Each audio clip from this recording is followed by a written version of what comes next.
Good evening.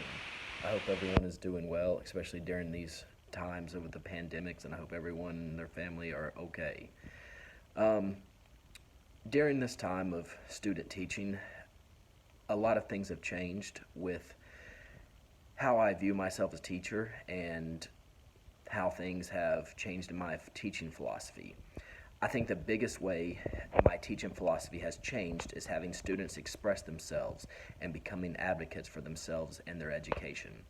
I came into teaching with the idea that students will learn what I teach, and I know more than them, and they will do work and figure it out on their own. Basically, a sink or swim situation. I now always tell my students to let me know what they think about the lesson, what they thought was too hard or confusing, or things they think could be changed. An example I had was I had a student tell me that they never really got what the learning objective or target was for the day.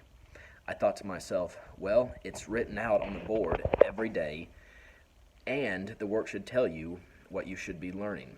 Just by doing the work, you should realize how things should work with the lesson, what your target should be. But I realized that most students are just doing the work because they are told to and not really thinking conceptually about it. So now I make sure to explain what each assignment is designed to target and how they should get to the objective through the work.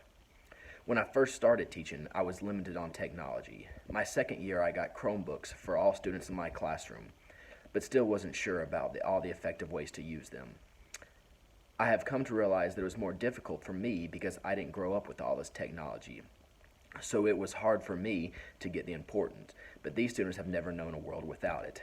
They can do so many creative and interactive and more challenging work on technology because to them it is interesting and much more engaging. To do all these activities with technology and all these devices than just the traditional paper and pencil has really helped me to get students more interested in learning.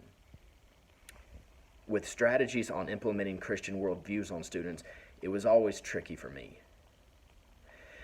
To begin my teaching, it was always you kept your personal views out of things and all your beliefs. I value my faith in being a Christian, but in public schools, it's supposed to keep your beliefs out of the school setting, whether it's politics, religion, etc. So I struggled with how can I balance both.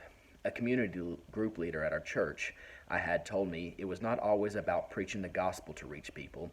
It is about how we go about our daily lives that show people that we are Christians. To show compassion, love, grace, understanding, strong morals, integrity that will lead people, especially young adults. That is how I try to conduct myself in the school classroom. To show that these students that I care for them and that I'll be there for them no matter the circumstances. Forgiveness is the biggest one with students to me, to show that mistakes happen, but that doesn't change how I care for them.